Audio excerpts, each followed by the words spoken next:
Gus just stepped out, but it's 7 o'clock, so we'll call it the meeting to order. This is Monday, September 13th, 2021 at 7 p.m. This is the Town of Brookfield Planning Board. We'll do roll call. I'm Tim Straz. Ed Comeau. Here, present. Terry Ward. I am here. Mr. Stratton, I believe, just walked in the door. Rick Surratt. Present. We have new alternates, so we'll move to public comments. Is there any public comments? Seeing none, we'll move on. Correspondence mail this month. Review and possible approval of minutes from August 9th, 2021. Did everybody have an opportunity to review the minutes from August 9th? Yes, I'll make a motion to accept the minutes from August 9th, 2021. And I will second that. Is there any discussion? Seeing no discussion, all those in favor say aye. Aye. Aye. Opposed? It passes. So the first item on our list is the subdivision application review for acceptance of the Mr. Saltis at 20 Tumbledown Dick Road. So we have kindly dropped off all of the information here for us to go through and review.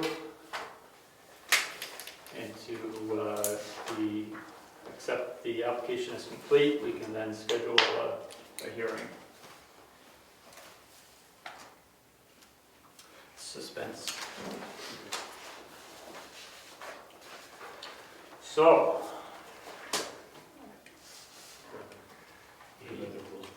I've got, we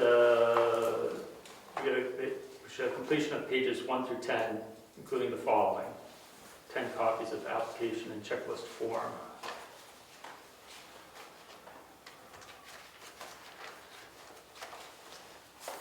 Yes, sir. Mr. Chairman, I won't participate or recuse in the discussion of the subdivision. I'm a butter. Understood. I think we're just reviewing the application for completeness tonight. So when we get to the hearing, I would think it would be wise. There's a couple of butters on the board. Yes. I'm looking at the checklist. We do have 10 copies of the application and checklist form. Oh, you're looking. I'm sorry.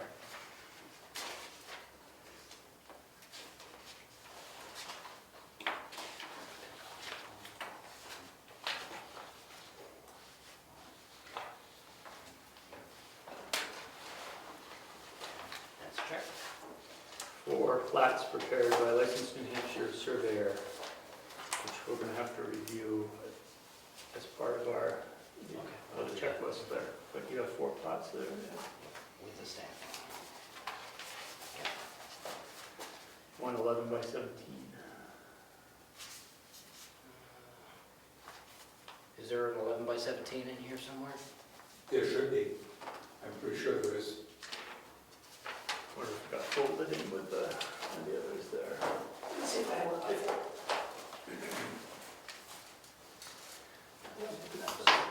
Oh, yeah. I wonder if there's 11 by 17 included. Oh, here it is. Yes. So it looks like there's 10 copies. Yep, thank you. Application and fees. So we'll get back to that. We have the envelopes and the mailing labels too. Yep. Okay. But we'll check content of the mailing label to the butter list that's With the should be discussion. on the, yes, should be on here So let's look at the checklist in there. We need to go through. too. You want me to hand these out there? No, they're not going anywhere.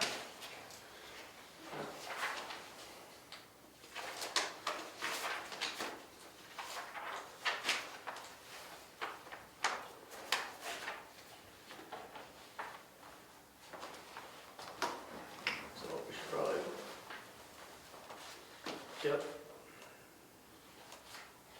And the subdivision. Is it there? So we received those, sign, date.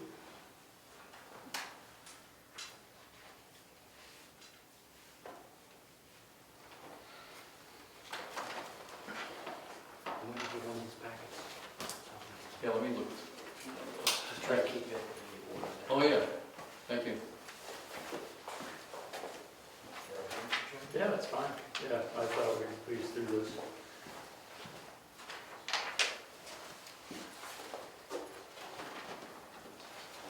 So let's just double check, we're doing 20 Comeau Brook Road, tax map 29. I should refer to.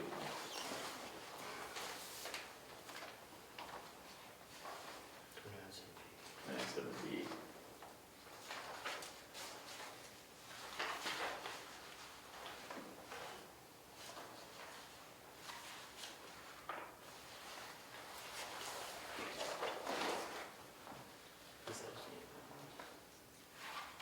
Yes.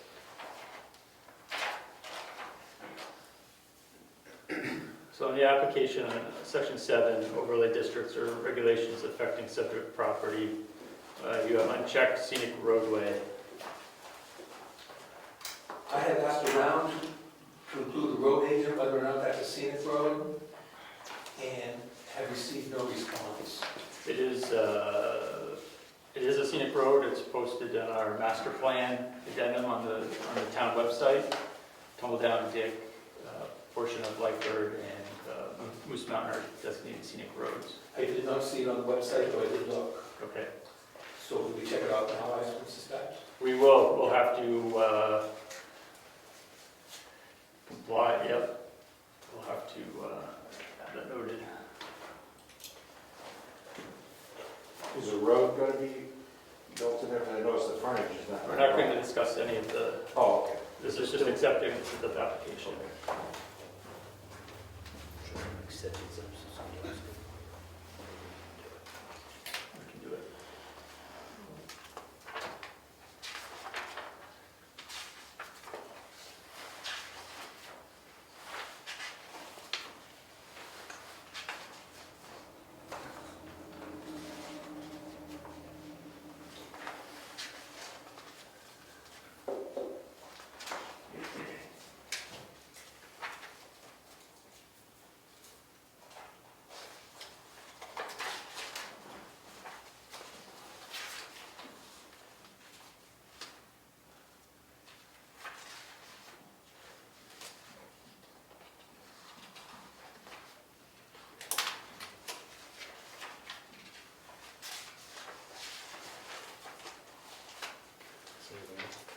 No, I was just looking through the fee schedule.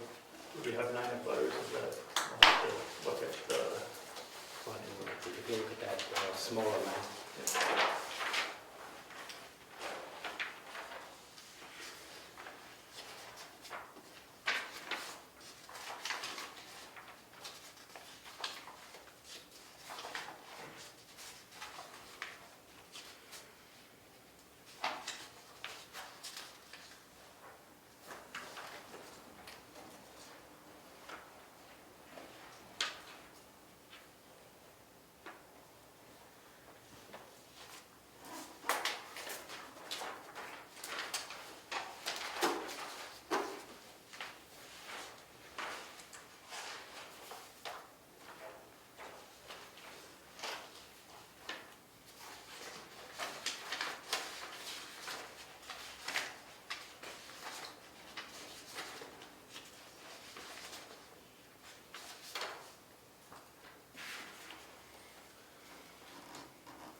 through the butters list, I'm just looking at, we gotta look at the plat next.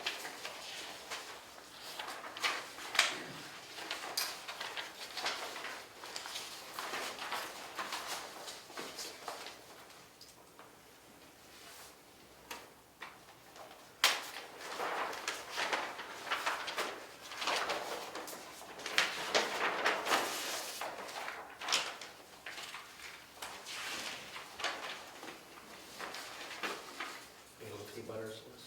I did, yes, yep, it was right here.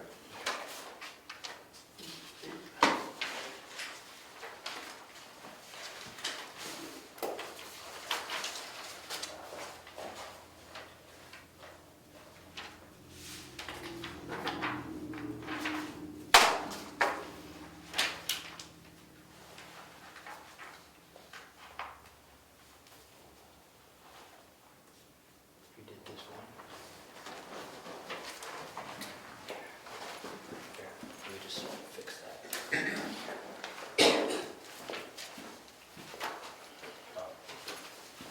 Somebody, what happened to I gave it out.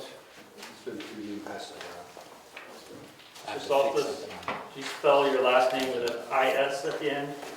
Yes. A-S? Yeah. Okay. All right. The application has I-S, the drawing has A-S. Okay, yeah, no, yes. Okay, thank you. Yeah, the letterhead has I-S. That's, yeah. Sad last spelled back. It's an alias. It is apparently.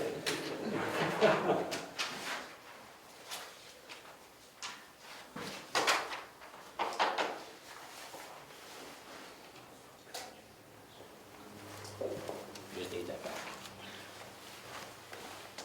Is it the last? Yeah, I'm all set with that. Did you cross, I'm sorry, what? did you add the scenic route? You did not. No, I did not, sorry.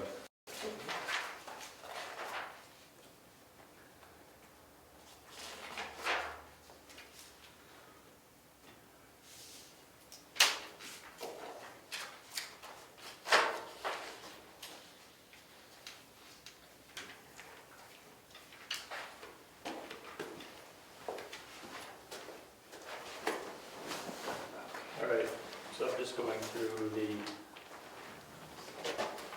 plat requirement checklist. So the name of subdivision, name and address is on the drawing. That's the owner record. Town of Brookfield, location. Name, license, and seal, right here. North arrow. Town tax map and lot numbers. So we have lot numbers.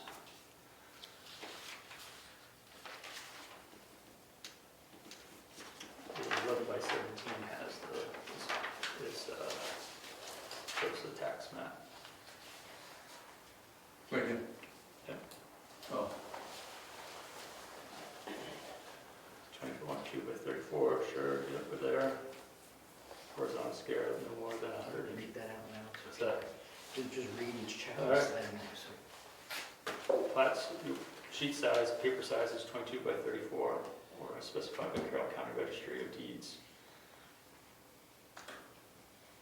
There.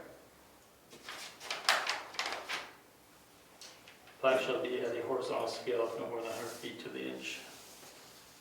50 feet to an inch. Signature block for planning board endorsed in the lower right-hand corner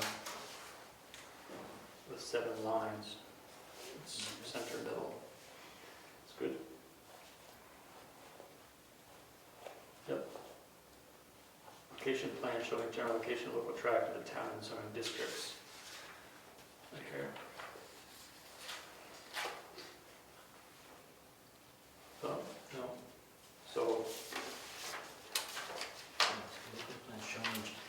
The locus plan showing general location of the total tract within the town and the zoning district. right. So it's showing your location map here.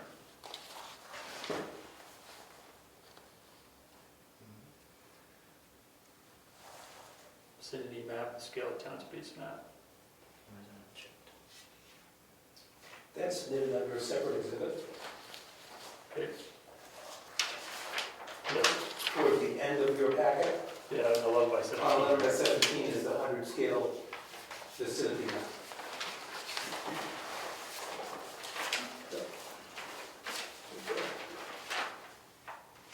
Yep.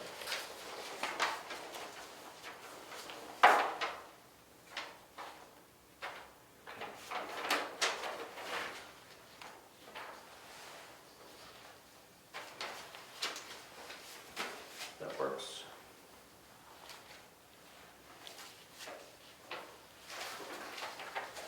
Names and addresses of all butters and all holders of conservation, preservation, or agricultural preservation easements on plat or on subject sheet. 1, 2, 3, 4, 5, 6.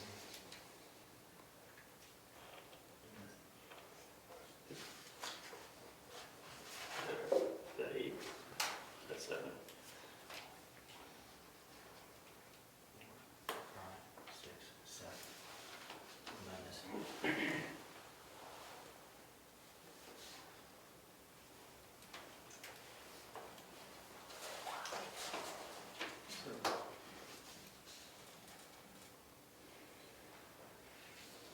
And we're still, usually there's a list, so there's no list. Instead of a list, they're doing this. What are we missing? Okay, the list. Well, there is an abutters list, Yep, and I'm an abutter, so I'm probably number 9, so there's only 8 on the plat. okay. Yep.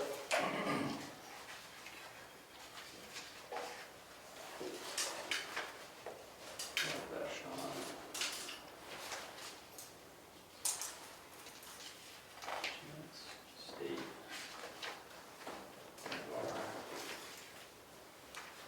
Okay. Yep.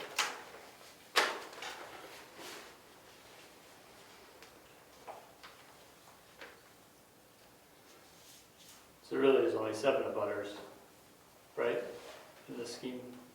Yes, Okay. he's 8, I'm 9 on that list. Why would you, the two of you be on the list of abutters? Just, so, We're supposed to be notified as the licensee, and we just put it on the Okay. abutters list along with the applicant. okay. All right. Yeah. It's common practice. Yes. But you were on the, I guess the confusion is you're on the abutter list Right. in this document.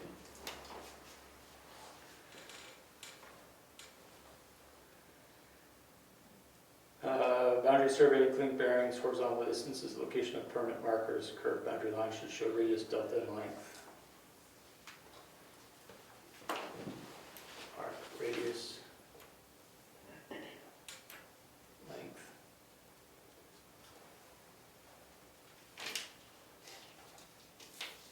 Markers.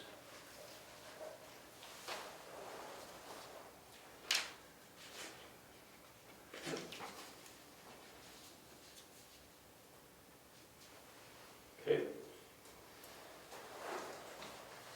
We have abutting subdivision, streets, driveways, easements, building lines, parks, public spaces, notation of use of abutting land, and similar facts regarding abutting properties on some plat or on a separate sheet. On a separate sheet, that's wetlands.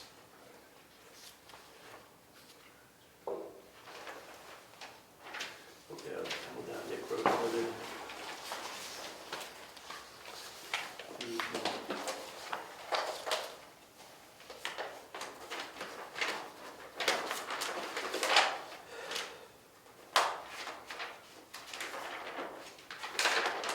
You on 13? Okay, yes, location of all property lines and their dimensions, lot areas in square feet and acres.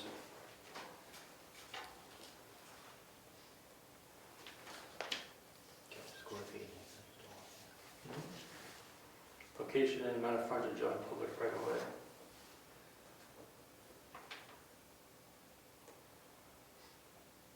So calculation of building setback lines.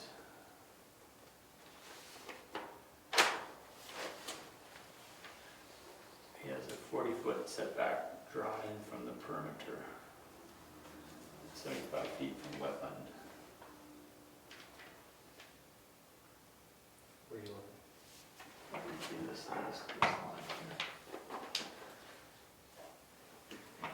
In the orange pillow. Next. Existing and or proposed buildings and other structures. Yep. Location of any existing or proposed easements, including utility easements and land to be dedicated to public use with the conditions of such dedication. There's an access easement shown. Where do you see an access? No, the cul-de-sac. Roads 11 and 12 down near the bottom of the plan discuss easements. Yep.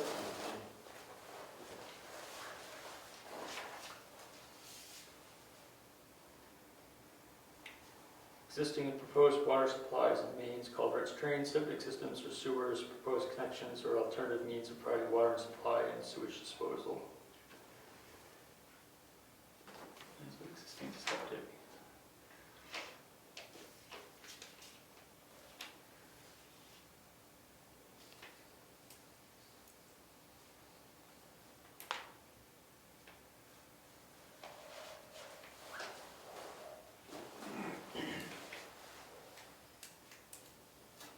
To the existing well right there, sorry. Notice. Yep. Okay. And note 11 discusses the Mhm. water easement.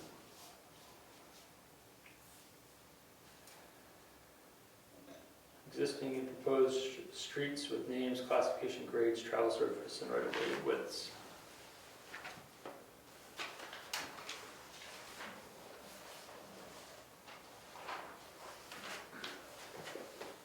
Yep.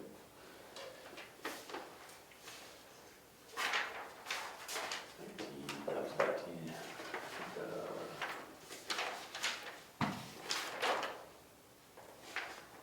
are you looking? Page 10.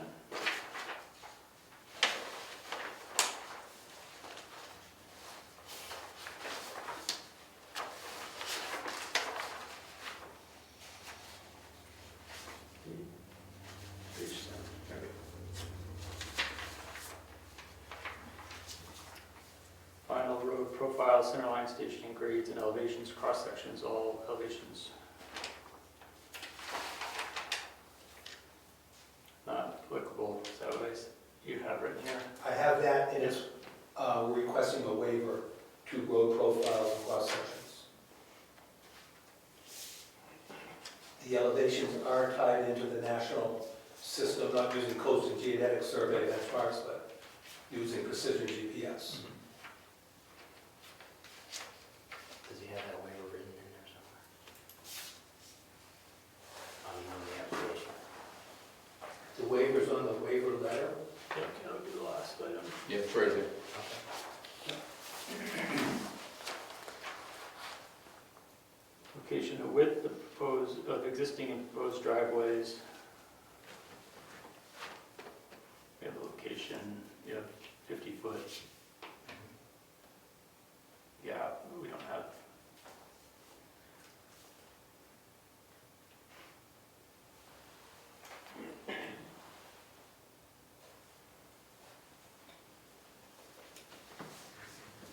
They got another waiver in here for the cul-de-sac too. Okay. Instead of the 100-foot, which is required, now they're going 75 as per plan. The radius. Location of all water courses, ponds, standing water, shorefront area, wetlands, existing proposed foliage lines, rock ledges, stone walls, open space to be preserved, and any historic resources of man-made or natural resources. Which is quite detailed on the second sheet.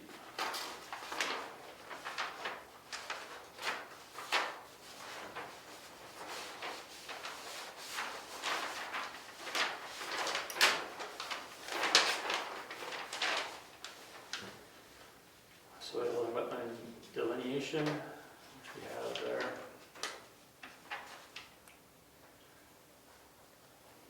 Location and percolation sites and test results, certification of town official witnessing the tests and outline of 4,000 square foot septic area with any applicable septic setback lines. So you have noted a well easement and reciprocal sanitary well easement.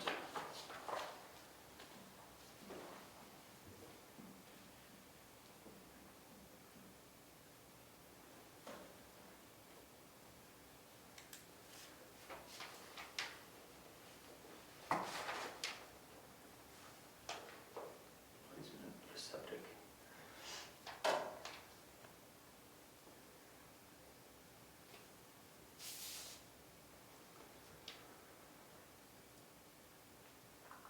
Just say it out loud. Percolation test results, there's nothing there for that. Chris is existing. Location of existing. You're on the second page. Second page? Yes. Thank you. And each test hole and perk test is within the 4K area, also on the second page. Yes, thank you. Well, on the left are the notations of the tests.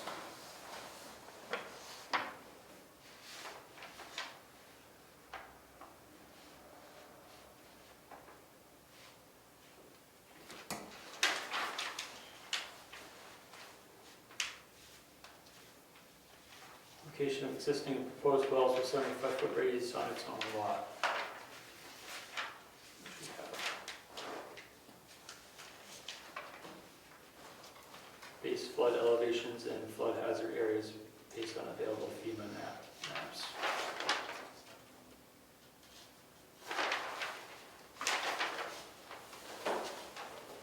Repeat the last one. Base flood elevations and flood hazard areas based on available FEMA maps.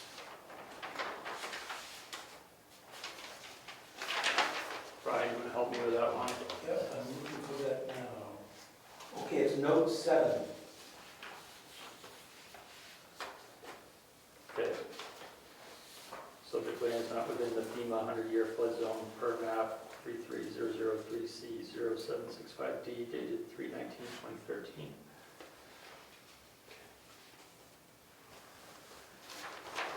Okay.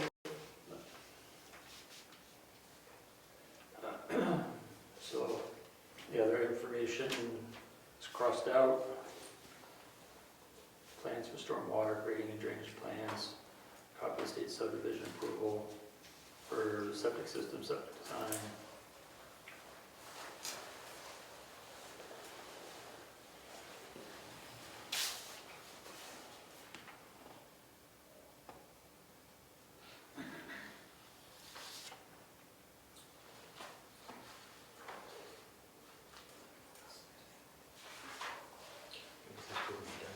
Right, okay.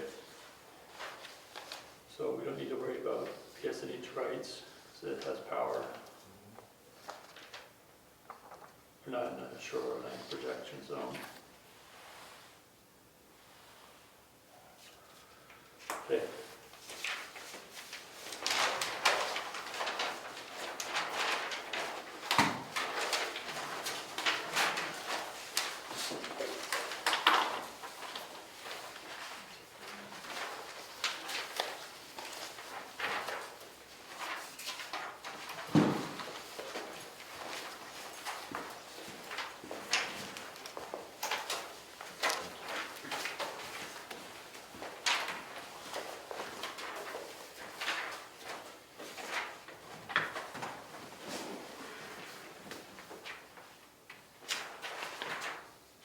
So we won't be, nothing in the final plan, not at that stage yet. But of course, details.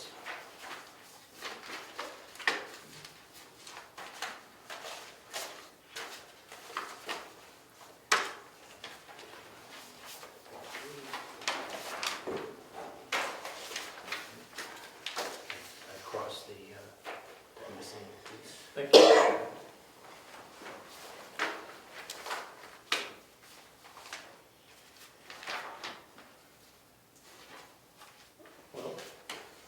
say, judging by our review here, it's complete. Yes? Appears to be. You know. Yes, and I would just make sure that the motion has the one waiver in it, annotated. Go for it. Like I make a motion to accept the application as complete. Is there an application number we have assigned to this? We don't do that. No, Okay, what are we gonna call it? 20 Tumbledown Dick Road. For 20, what do we use? 29-7B. Yeah. Make a motion to accept the application for map 29, lot 7B, which would include the waiver for, what was the waiver again? The 600 feet of front, well, the cul-de-sac. And that being, there were, item number 3, they're listed. What's that? I'm just not recalling exactly what it was from 5 minutes ago. Yeah, they're on, Probably talking about the waiver. Road profiles and cross-sections? Yes, Yeah. profiles and cross sections. Cul-de-sac standards, mainly the radius, the paving, and the 50-foot extension to the rear of the property. Just so it's clear what the waiver was for. yeah. Listed out right there.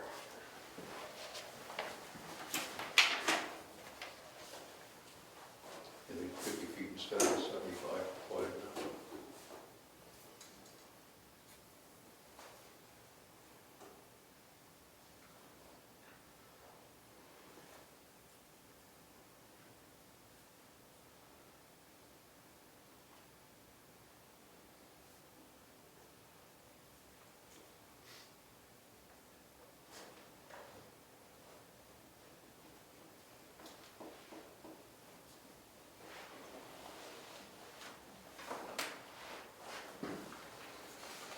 Sure I have that.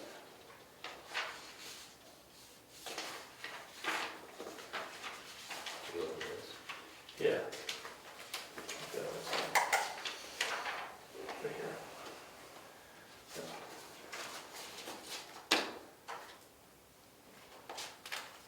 All right, so your motion is accept the application 29-7B subdivision, which include the waiver of the 3 items.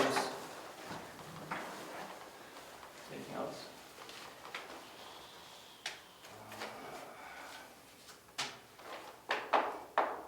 There was only the one waiver, correct? Those are the 3 items. There were 3. There were 3. Yeah. Okay. And that's it. Okay, we have a second. Are we going to discuss this, or are we just accepting We're accepting. the application and That's the it. discussion will follow, right? Correct. Yes, I'll second it. Any discussion about the application, accepting the application? No. All those in favor, say aye. Aye. Opposed? We have accepted the application. So we have to send out butters notice notifications. We have to check, double check with the assessor on Friday to make sure we have all the addresses correct. We'll send that out. We'll have to have a public hearing. Our next meeting is October 11th. We can have it scheduled for then. That's good. And I usually do the mailing, so I'll take care of that. Thank you. So October 11th, we will post it in the Granite State News, and it'll be posted outside on the bulletin board and on the website. Good. All right, moving on. Thank you. You're welcome. Thank you. Thank you. Sorry.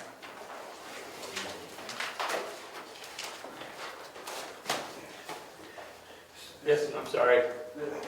I got a question about the process. Yes. In the subdivision regs, a process is laid out Yes. where you folks discuss the application and make recommendations. I don't know when you're gonna do that. I think I was reading, it's read on page 6 of the subdivision regs, Okay, just questioning whether you're following that process or not. I think we'll probably have to review that and make sure we are. Thank you. You're welcome.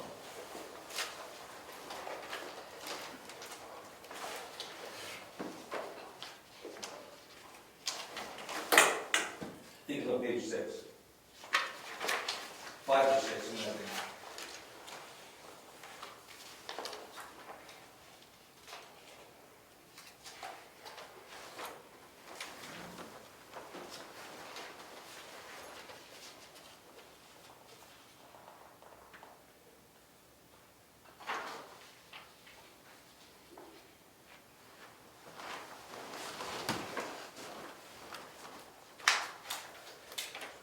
So I'm reading on page 6, item 2, the planning board shall determine if a submitted subdivision application is complete according to the Brookfield subdivision regulations, and shall vote upon either acceptance of the application as complete or non-acceptance of the application as incomplete by vote of majority.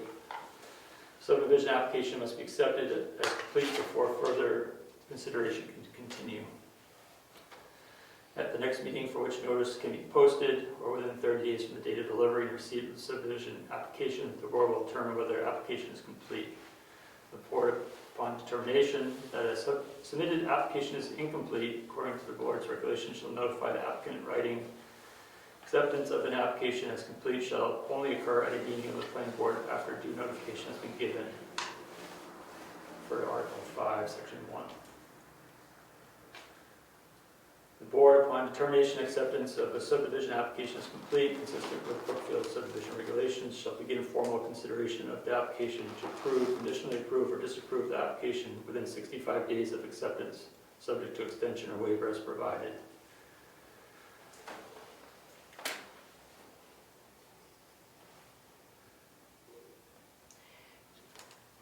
Go ahead, Red. Selectman Zacher, I'm trying to remember where you're saying that this should be done, that there should be something more done. Oh, no. It Because- says that, the way I read that, is that if you're gonna put some conditions on this subdivision, you discuss that before the hearing. And then at the hearing, you present to the town the subdivision with your recommendations. If there aren't any, there aren't any. If there are some, you make that call before the hearing, I think. Well, the reason why we didn't is because it's basically a simple subdivision, so I don't know. Well, then, do you think it's appropriate, waive the process? We're not waiving the process. I just pointed out the process. What do you say? Yep, So that's a process that happens at the next meeting, right. That's what's my understanding. yes. We have the application, we have copies that the members can review, and we would discuss it at the next meeting. Known as deliberation. I'm sorry. Known as deliberation. Yes, yeah, That usually Before the happens hearing. after the public hearing. During the Yeah. deliberation. So the hearing is going to be after the next meeting? no, it'll be at the next meeting. See, Yes, from how I recall it, we usually, and by what the rules of procedure say, is we have the public hearing, and we gather that information from the public, and if the public, let's say the public says that, we should be doing this, and they bring in proof that we should do something, then we will put those conditions on it, but it would have to be after the public hearing is closed. Right. So I think what Selectman Zacher is talking about is what happens after the public hearing. correct. Yes, we would deliberate. Correct. And add contingencies. If there are any, yes. Right. And as of now, we just accepted that the application is complete. We then notify the abutters, and the abutters can come in and give their opinion. We listen to it intently, and then we deliver. Right, correct. Yes, And then we sign the plat. yes. Yes, Does that answer his question? That's not my question, it's just pointing out the rules of procedure. Yep. That's all. yep.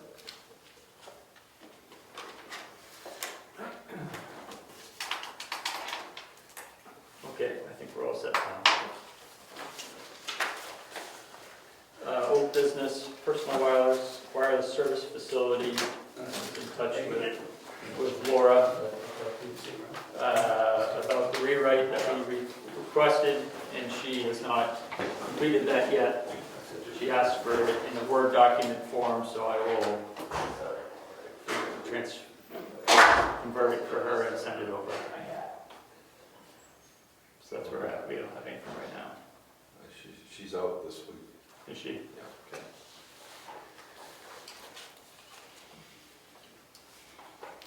Conditional use event permit. Last meeting we discussed many things related to this. Essentially, the task at the end was to build out a rough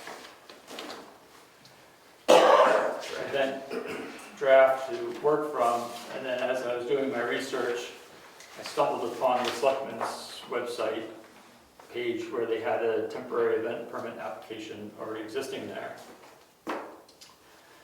So my question is, when is a permit application needed?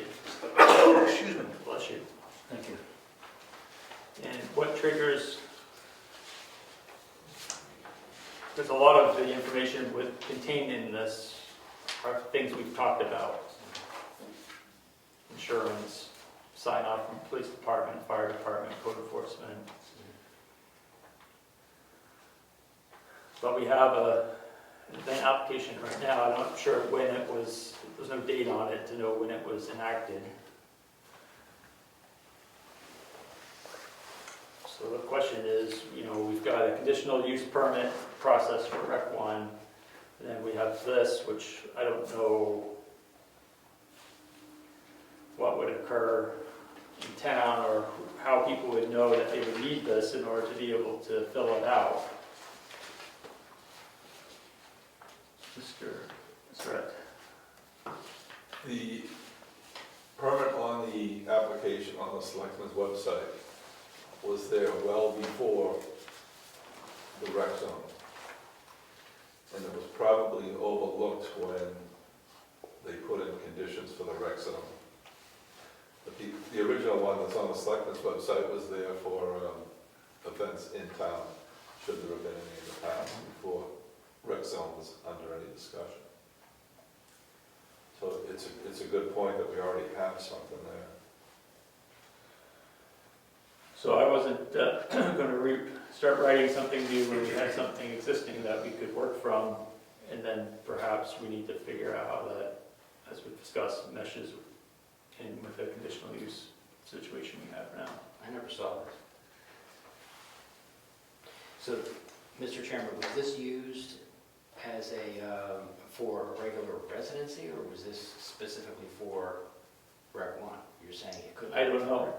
There's just a link on the site, and that appears. Well, Mr. Zach, what's your name? Mr. Surratt just said that that was there prior to that being declared Rec 1. I don't think it's taken into consideration any events that would be the magnitude of something that would be held up in Rec 1 at this time. So that's why the planning board treated it differently and put it on the multi-use application. But the problem with the multi-use application is it really ties up. It doesn't fit on that. Right. It puts in way too many restraints and helps slow down the process. So our goal was to make something more simplified that was specific to Rec 1. Maybe we can have a discussion and see whether we do need a separate application for that. I didn't get to email this out, but this is Tamworth's, not the event policy, this is the application checklist that Tamworth uses. You do have that? Did you have it? Yes, I You got that?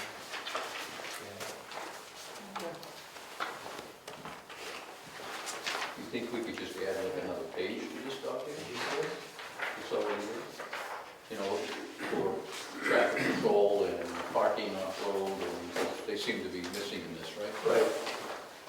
I mean, adding another page might help, right? Or still keep it simple. Well, I think the question is, we talked about scale and size, right, was one of the big things. And I think we were talking about trying to figure out building capacity. Talked about that last month. How long do you think it will take Mike to realize his cell phone's missing?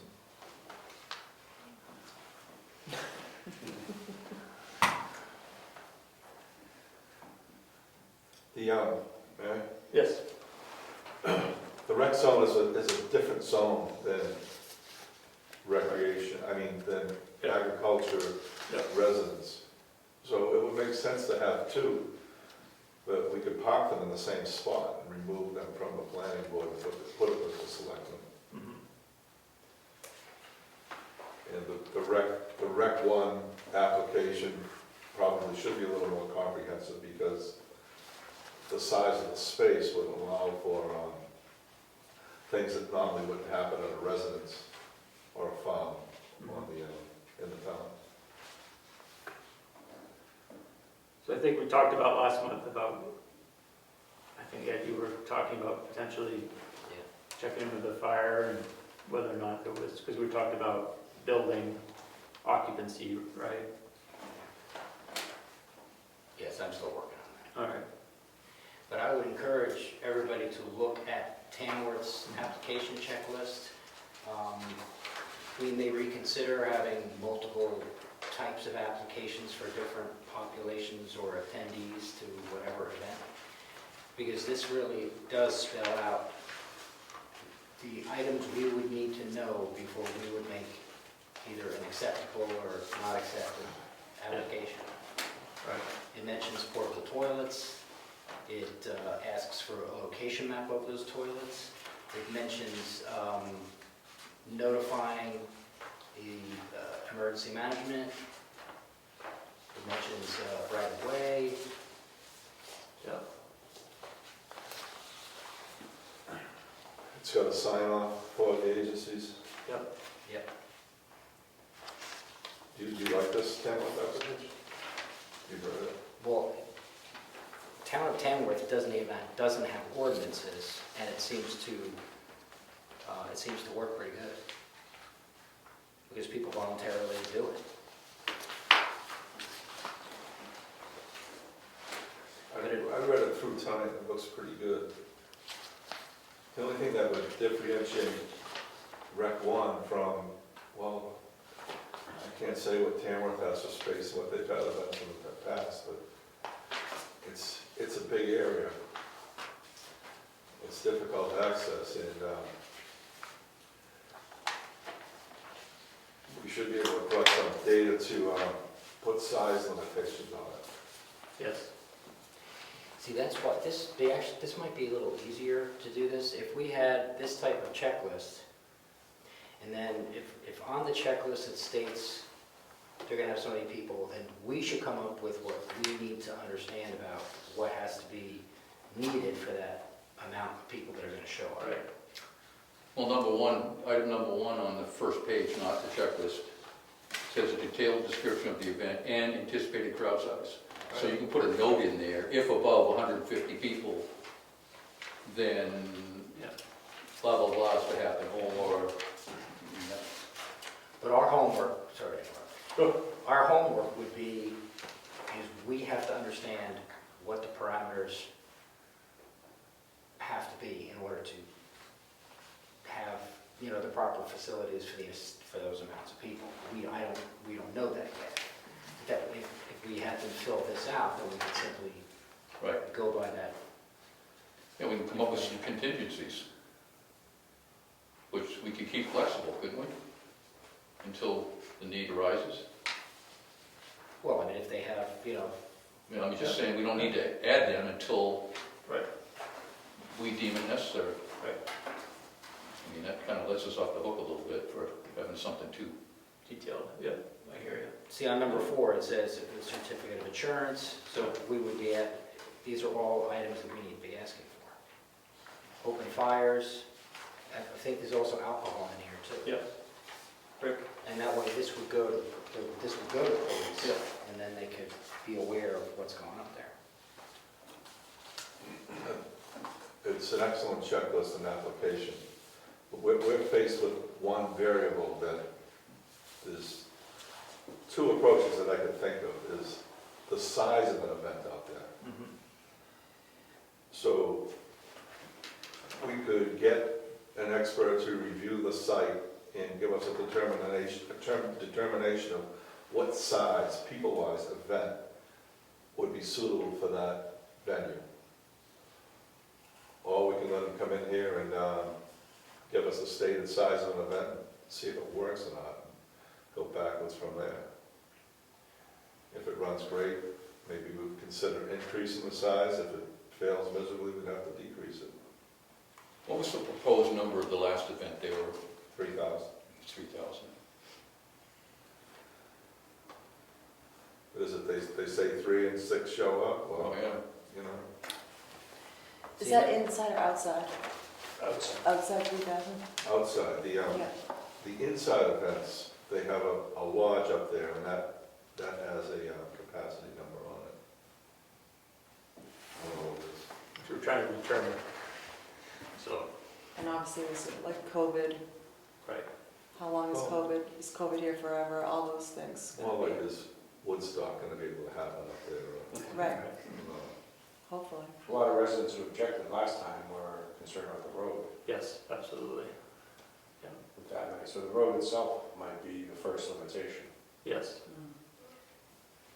absolutely. Well, especially for 3,000 people. I mean, Yeah, you can't park, transport that many people. See, so number 2, it says a map or sketch attached to the permit application of the layout of the event, including vendor layout, where applicable. The use of state rights of ways requires DOT approval, which we wouldn't have to. Would we need a DOT permit if, I mean, the road exits onto a state road, correct? Right. Eventually. Well, don't all roads eventually? Yes. That's a fair assessment. Well, I'm just saying, it's, They all end up on 95 eventually. right, yeah. Yeah, this isn't gonna do the whole entire area. Location of tents and everything, because there's supposed to be a tent inspection if there's a tent over a certain amount of size, because of that. I think the event happened in Berlin where a Yeah. tent injured a bunch of people. I don't think we ever had anything in our ordinances to account for the No. tent stuff. Then that brings up the liability. They have to show a certificate of liability coverage. Isn't that part of their standard insurance, certificate of insurance? Or proof insurance, whatever, I'm just saying, Well, the tent has to be inspected. well, I'm not even talking about the tent, I'm talking about the whole event. Tent If somebody gets inspections, run over in the parking lot. tent inspections are normally fire certificates sewn right on the tents. Grounding for electric, that's basically it. I mean, this is pretty comprehensive, and if somebody did put an application in and we accepted it, this information needs to go to the selectmen since they're the enforcement, so get ready. In the future, yes. So I think what, just from this discussion, like the one thing on the data sheet for Tamworth that was great was all the RSAs were referenced that really built this. Yeah. So, you know, I can take a swing at this and reformat it into Town of Brookfield format, focused at Rec 1. We'll change our application, we'll talk about it at the board, change our application to residential agriculture event applications, to separate the zones. That's okay, but the zoning says today, these folks are in charge of the rec, Yes, that's correct. Of the application. Yeah, but for everywhere else. of the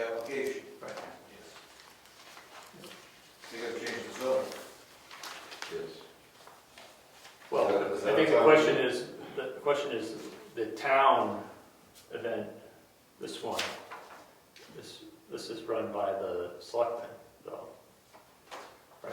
That's what you were referring Yes, to. that's for residential Right. agriculture. Well, I guess my leading question was, well, what triggers this to be filled out by a resident? Like, how does a resident know if they have an event of X number of people, they have to fill this out? Selectmen? It was put in place years ago, and it was concerned that some of the functions at barns would be out of control. Right. So there was a fear going through town that we would lose control. Mhm.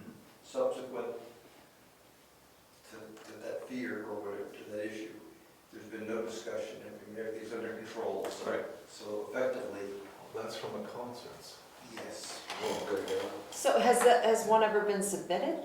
years ago, Yes. years ago, So, for a concert? I'm sorry. for a musical event. Okay. Concert might be the wrong way. And it was Does Dave do fabulous. those for the weddings?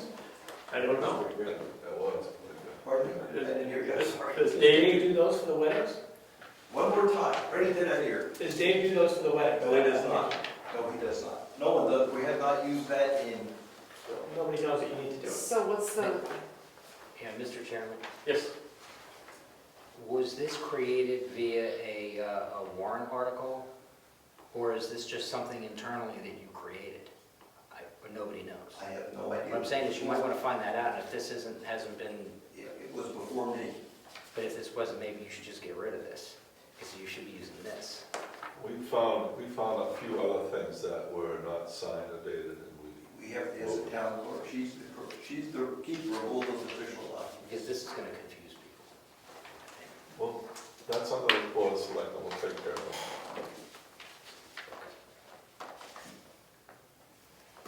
See, Mr. Chairman, what I like about this also is, for the department head thing here, after, when somebody comes in and fills this out and it gives everything we need, then the next step is this has to go to the selectmen. yes. But it has checkoffs for approvals from police, fire, rescue, everything. So in all these different departments, the police, the fire, public works, parks and recreation, the board of selectmen, see the entire plan. Yeah. They'll be able to make that, so as of now, it doesn't happen. Right, So the approval of the police and stuff like that will be there. yes. So this is just very clean.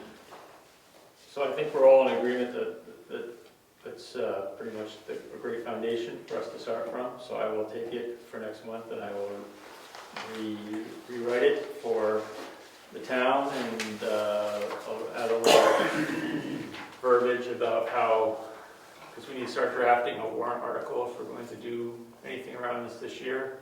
So I'll start kind of working in. You know, another point on the application that you see on the selectmen's page is you can argue that our zoning is a little confusing with respect to agritourism. We say that agritourism is allowed. What's the definition of agritourism?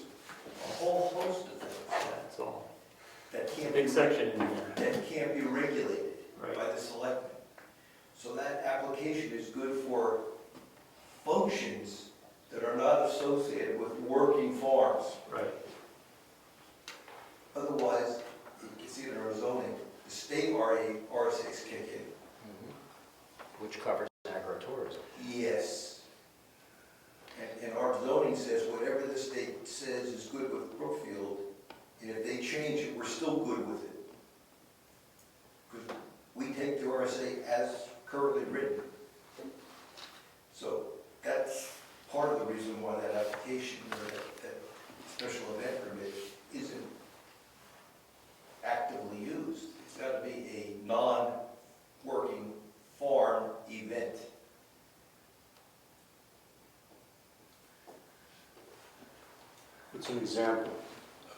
What's an example of a non-working farm event? We haven't had any actually. Right. You know, if there's a farm with a barn, and someone wants to put an event in that barn, if they have income from the farm, Square dance. that's agritourism. That's allowed without that permit. I mean, there's plenty of farms in town that have income from the farm. So you could have a musical venue inside the barn, as long as it doesn't exceed the It's what the RSA says. It's not, that's when, our zoning, I think, says we accept the state's rules on agritourism. And they're trying to keep farms alive by allowing as much income as possible from outside sources. So they're pretty liberal. And you can even push it pretty far. You have income from the farm. It's in our book, it's a, it's in that white book? Yeah, it's there's a a, percentage of the fund. Yeah. it's a pretty lengthy write-up in there. It's fairly recent, as I recall, right? It keeps changing. It is pretty good, it's almost half the income. Mr. Chairman,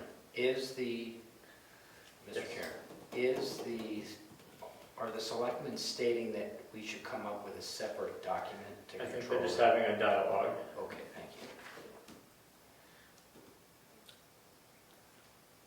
Yes, Carrie. I'm sorry. So I'm just trying to understand it. Initially, when we had mentioned it, I was thinking that it didn't necessarily have to be an income generating function. For example, a wedding or something like that wouldn't be generating income. So I was thinking more in terms of numbers, like where you would want to have the police and it wanted to have it all approved depending on the amount of people that you had. But that's not necessarily the case. Yeah, so we're having two different discussions going on. The main one is revolves around the Rec 1 zone in town, Mhm. which is Moose Mountain.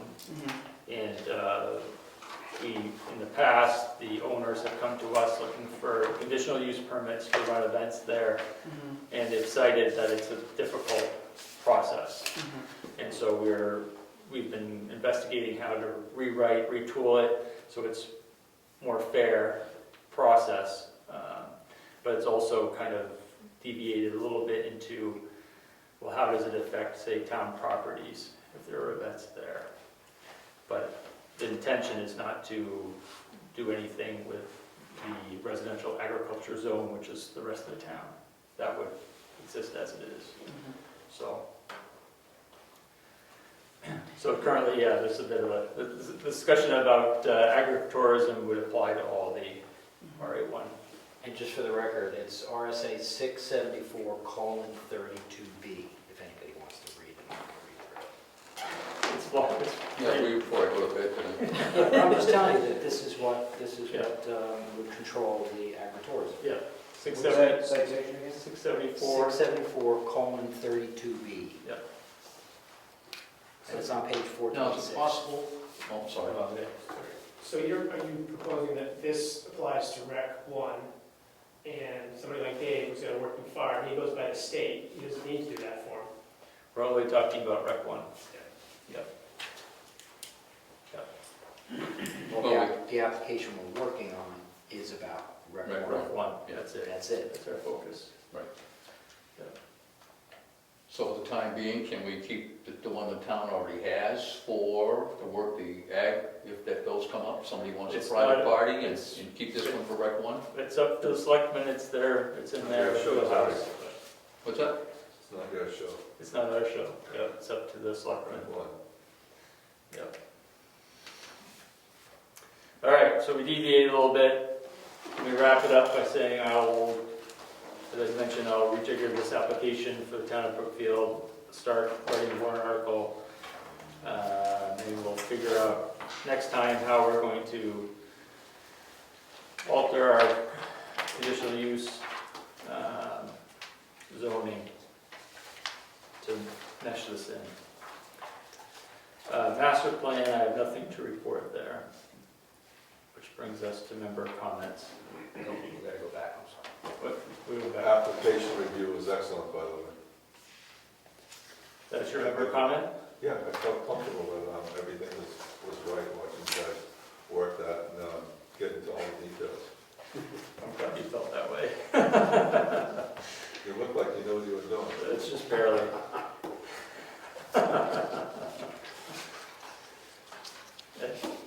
gravel pit Yes, inspections. I forgot to put that on there. Yes, you have it on there, I thought. No. The letters are going out. I'll put in the letter to schedule it for next month. So, because one time we didn't get one back immediately, so Yes. give us some leeway. And we Yes. And I would suggest, but it is up to you, since the entire planning board seems to have a lot of questions about how to do a gravel pit inspection, that perhaps like maybe just once with all of us, we should just meet and actually have an official meeting in the right of way of where the pit is so all of us can go and look what a pit looks like and what's going on in case somebody has questions or anything else. But that's just a suggestion, it doesn't have to happen that way. I just thought it'd be a good educational idea. I think that's a wonderful idea. I think we should send out the letters and give them set a date and, The letters hoo-ha. about the gravel pit inspection? No, we send the, well, we send the letters to the gravel pit owners, yes, Okay, no letters. okay.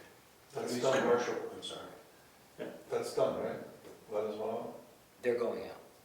But I'm going to set it in the letter for October, so they're aware that it'll be in October. So we want to bring people That was in going to, addition to you and I that was going to be the next for question. training. Yeah, but this is it. The property owner should kind of agree, or at least be asked to do it, because, you know, you're going to have a public meeting at a gravel pit. So that means, like, if we have the meeting posted as a public meeting in the right of way, that's fine. But I don't know how you're gonna do, you're bringing a meeting, a public meeting, into a private property. So I don't know how that really gets handled. They had a problem up in Tamworth. The selectmen had to go and inspect a reclamation Yep. salvage yard, and the owner of the salvage yard wasn't really thrilled that it was a public meeting because the newspaper showed up too, and he was told to get out, and he's like, you can't do that, it's a public meeting, so I don't know how to handle that. So I think we ask the owner if it's okay. Okay, I think you're causing trouble. Just kidding. Go ahead. Well, why don't we just all show up to go inspect the gravel pit, not call a meeting? You have to, because it's a quorum of Right. the board. Oh, Yeah. that's why you've limited it to 2 every time you go? And Oh, I was then- wondering why you guys never invited me, because I've offered. It's not a meeting, it's training. We don't put public notices when we all go to Concord to go to training. This is training, and the vice chair is in charge of training, should know that. Okay, well, just to, sorry. But there should be a flyer in the letters that go out to ask permission if we could conduct training at the pit inspection. Sorry, Mr. Chair. Oh, yeah. The issue is, you got RSA 91A, if a quorum of the board is meeting to discuss what they have the authority over, it's a public meeting. I'm just saying, No decisions will be made. it does not matter. I'll show you the statute, you can't. It's a public meeting with a quorum. It must be posted and accessed by the public, that's all I'm It's on saying. private property. That's why I'm saying we could have the meeting in the right of way, but I would rather get permission. It was just a suggestion because people have always asked, they're very curious about the gravel pit, and only 2 of us go in, and the board's responsible for it, so I just thought maybe the whole board could go. I have another point. Yes. It might be worth considering. We have 2 gravel pits in town, right? So how about if 2 people go to one of them and 2 go to the other one, and then we put our heads together at the next meeting as to what should be involved in the meeting? That's fine, whatever. That's a I'm good just idea. saying, we could take notes while we're there, Yep. and what we think should be involved in an inspection. That's what the discussion will be about, right? So, I mean, that way we don't have to do anything out of the ordinary. I mean, still just 2 people going, right? Sounds good, let's get some letters out. You must Do you have anything? You must have been a teacher. Yeah. Gus, did you have any comments? I didn't even know we had gravel pits in town. There's 2. They're commercial, right, or anything?